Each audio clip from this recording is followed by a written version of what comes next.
Hello, it's Cisvolk. This time no card making, but crafting with card making supplies. I got this metal stencil from alinacraft store and I would like to show you many ways to use it. It is a stencil like other stencils, but because of the metal very strong and therefore suitable to use for wood burning. To start with, this metal stencil is perfect for transferring as a mask stencil. In this first example, I traced the letters with a thin fine liner. By first drawing a line on the paper with a pencil, you can easily see whether you are going straight. You can then color the letters if you wish. I am coloring the letters here with water-based stamping ink, without tracing them over beforehand. Alina sells finger daubers that are very handy for this. As I don't have these, I use a makeup sponge. If you want to avoid accidentally drawing ink over the edge, you can first cover it with masking tape. And of course, you can also color the letters directly with paint, with structure paste or glitter paste, for example. So many possibilities. Another technique is dry embossing. For this you need a B-plate, a rubber mat with the piece of paper that you want to emboss on it, then the metal stencil, on top of that a folded piece of A4 paper, and finally another B-plate. It may be that the sandwich you need to make is slightly different for your die cutting machine. Anyway, this way you use the stencil as an embossing template. The rubber mat gives structure to your paper. You could use this as a background for a card or a label, for example. But you could also cut out these embossed letters and glue them on again to make a word. Even the thin letters are well embossed. Using alinacraft's archival ink and the blending brush, you can also color the dry embossed letters. The color I am using here is carmine. With rotating movements you can add a nice gradual color. This panel is almost ready to add to a card. This is my light plate. It is an LED plate that gives a very bright light so that you can see through the stencil and the paper. I'm now going to dry emboss the stencil by hand. I have already set up a guideline so that the text will be properly aligned on the card. For this technique, you turn the stencil over and work on the back of the paper. This means that the right side of the paper is facing the stencil. Remember to work from right to left, otherwise the text will be reversed. Next, use a creasing tool to press the paper into the stencil and to crease the letter. Alinacraft sells these tools also. Only trace the outer edges with the creasing tool. This is the same pen that I use to crease and fold my cards in half. I always do this with the thicker side first and then again with the thin side, following only the edges.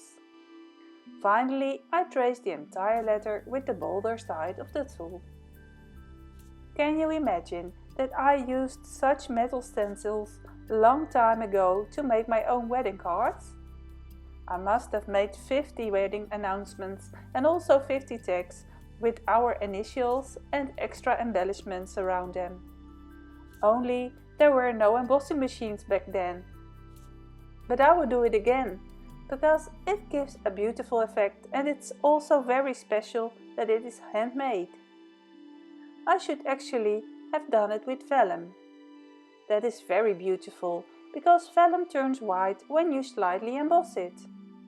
The vellum remains matte in color, but the embossed letters turn white.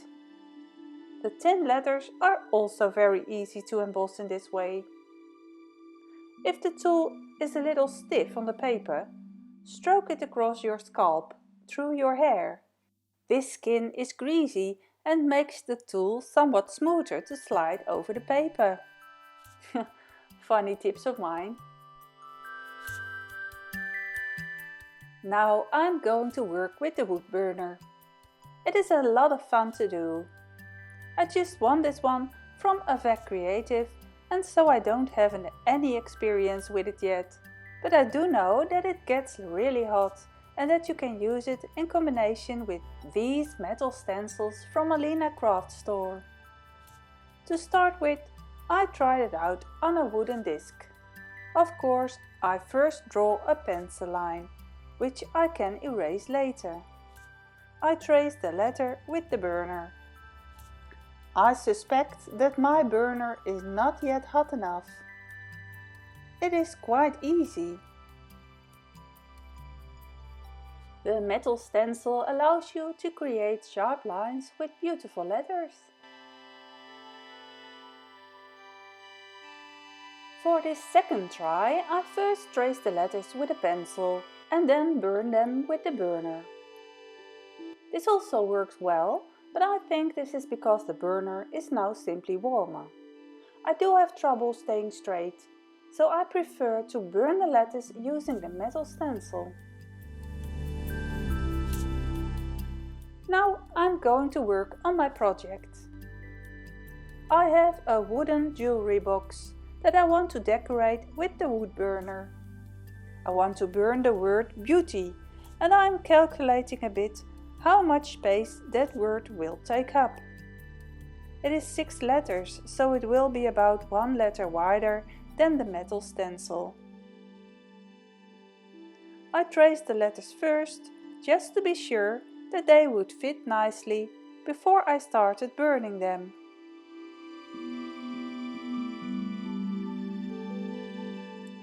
I am a bit stubborn and try to do the first 2 letters without a stencil.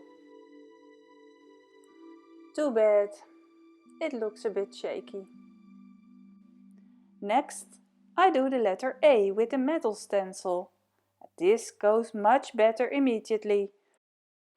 The letters are easy to burn with a very thin burner tip.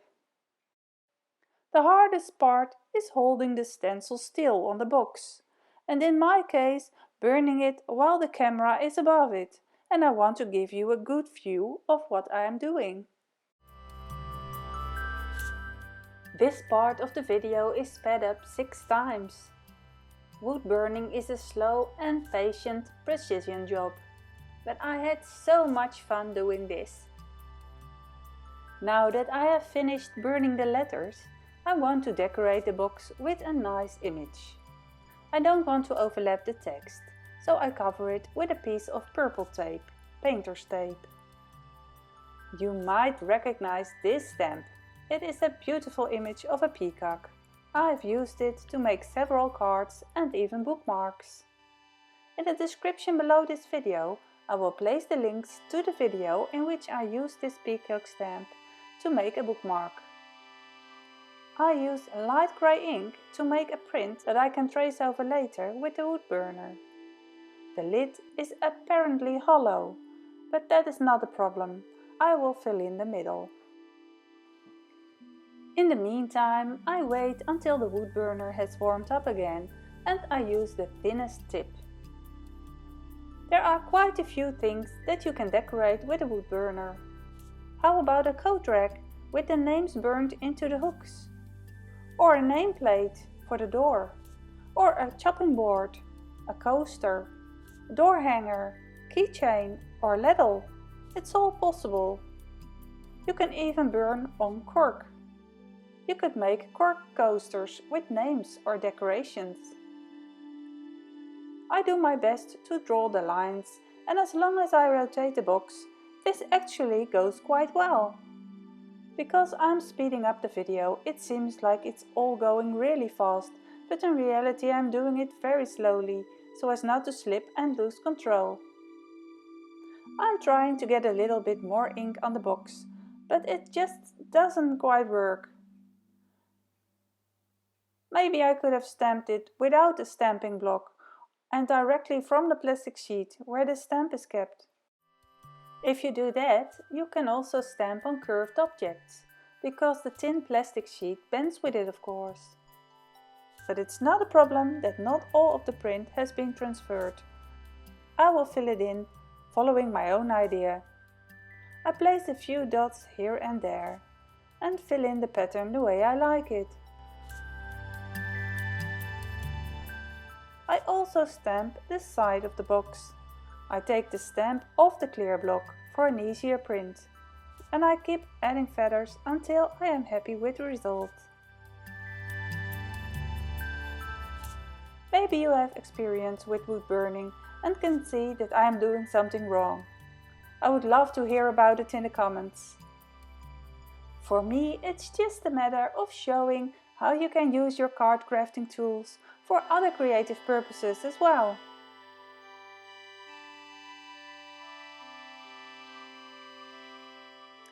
I have disconnected the wood burner from the socket for a while and am now unscrewing the tip with pliers. I'm going to use another tip. No idea what it's called, but you know what I mean. With this I will burn some nice figures into the box, and with this other tip I will make a sort of stripes. For such a first time with a wood burner, I am quite pleased with the result. I think it's just like making cards. The more often you do it, the better you get at it. So you see, I used the stencil to wood burn. To emboss by hand the old-fashioned way with the scoring tool, on paper or possibly on vellum. Embossing with the die cutting machine and the rubber mat. And then ink blending. Ink blending can also be done without embossing, using a brush, makeup sponge or finger dauber. And the most well-known technique, tracing with a fine liner. And I haven't even worked with glue and glitter, paint or texture paste yet. Thank you for watching this video to the end. And thank you for your nice and sweet comments in all languages.